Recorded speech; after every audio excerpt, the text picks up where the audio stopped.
Hi. All right, so welcome, everyone. Let me do a little quick intro here, and then we'll get started. This lecture series is the James A. Singer Visiting Lecture Program. Was established in 2008 by the Singer family in honor of their husband and father, James A. Singer, to bring esteemed speakers in STEM fields to Wrench Academy. And today, Dr. Laura Niklason is here, and she's going to share a little bit about her work. And we constructed a nice, a brief bio. I could probably talk the whole hour just on her bio alone, so to introduce her. But Dr. Niklason earned her Bachelor's of Science degree in Physics and Biophysics at the University of Illinois, her PhD at the University of Chicago, and her MD at the University of Michigan. Her title, she is currently a professor of anesthesiology and biomedical engineering at Yale University. And her work focuses on the engineering of arteries in vitro, meaning in the lab. And her research interests include vascular tissue engineering, adult stem cell differentiation, and cardiovascular phenotypes, cardiac tissue engineering, biometric culture conditions for cardiovascular tissues, and vascular remodeling as it pertains to disease processes. So this is what she's going to explain to us this morning. So we are very grateful to have her with us, and we're not going to delay any further. So welcome.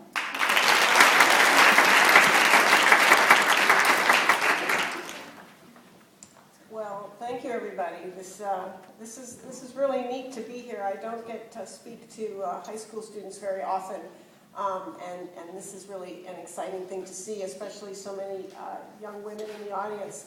Anne asked me to spend the first few minutes, not so much talking about the science, which I'm certainly going to talk to, but to talk a little bit about my journey as far as becoming. I'm both a physician and a scientist, which means that I trained for just about forever, and the kind of the path I took on that, and so. I'm going to spend a few minutes talking about that, and please, if there are questions or if people want to shout out stuff, then feel free. And then I'll kind of go on and talk a little bit about the science that we're doing now at Yale, and also I have a company. I'll talk a little bit about that too. But basically, I was going to be, from when I was about this tall, I was going to be a doctor. That was always sort of the working plan. And I didn't really have a doctor in the family, and I don't know why I was going to do that, but I was just always going to do that. And when people used to ask me in 5th grade what I was going to be, I would say, I'm going to be a brain surgeon. That was the plan. I was going to be a brain surgeon, because it was just about like the hardest thing I could think of. So I thought, well, that would be cool. I went through high school, and then I went to college, and I went to college at a state school at the University of Illinois, and the reason for that, I'm a lot like my son, is, I didn't always do my homework early in high school, and my grades were pretty good, but certainly not enough to get me into an Ivy League school, that's for sure, and so I went to the state school, and I studied physics. And it's funny, your brain changes, and what your brain is good at, I honestly believe, is still changing, even for the folks who are sitting in here now, unless the folks are 40 or 50, in which case you're probably done.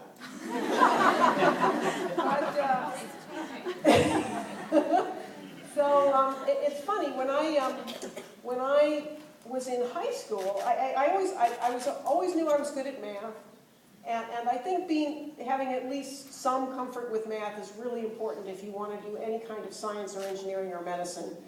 I think if you can't get through algebra and calculus with a reasonable level of comfort, then probably having a career in math and science is probably not going to be where you're going to go. But, I knew I was comfortable with math. I knew I could do that.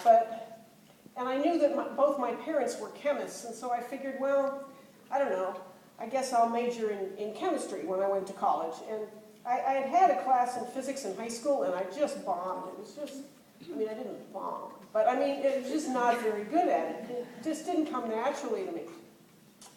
And so I started college as a chemistry major, and the first chemistry course I took this accelerated chemistry course, and man, was it hard. And I did okay, but I was really sweating bullets and working pretty hard. And the second semester of college, I took my first physics course, and I was really worried then because, gee, I thought the chemistry was going to be the easy stuff, and physics was what worried me, and chemistry was kind of kicking my butt. And I took my first physics course, and I was kind of going along, and I was in the state school. It was this enormous school. So my physics class had 1,000 students in it, and they would teach lectures 3 times a day, so 300 kids in each lecture.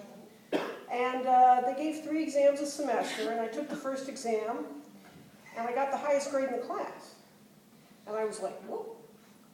Because I didn't feel like I had understood it very well, but clearly I had understood it better than most of the other people in the room.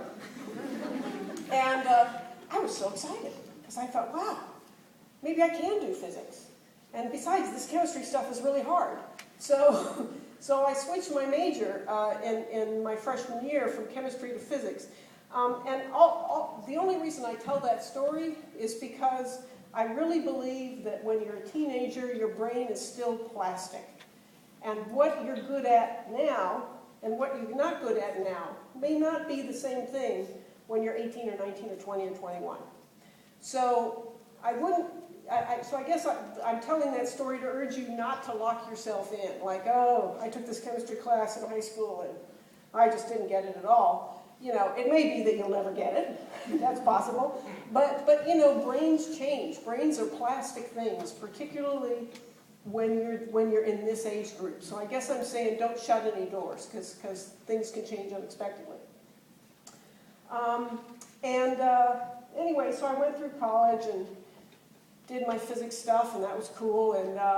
But I still went to medical school because I always knew I wanted to be a doctor.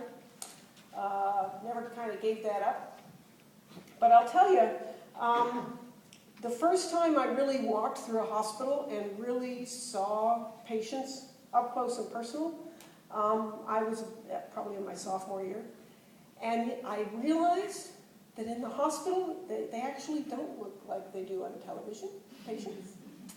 They're old, and they're sick, and many of them are unhappy, and many of them are never going to get better. And that was really sobering to me, and it didn't make me turn away from medicine altogether, but it certainly made me think, well, is there something else besides just taking care of people? Is there something else I can do? And so I developed a really strong passion for medical research.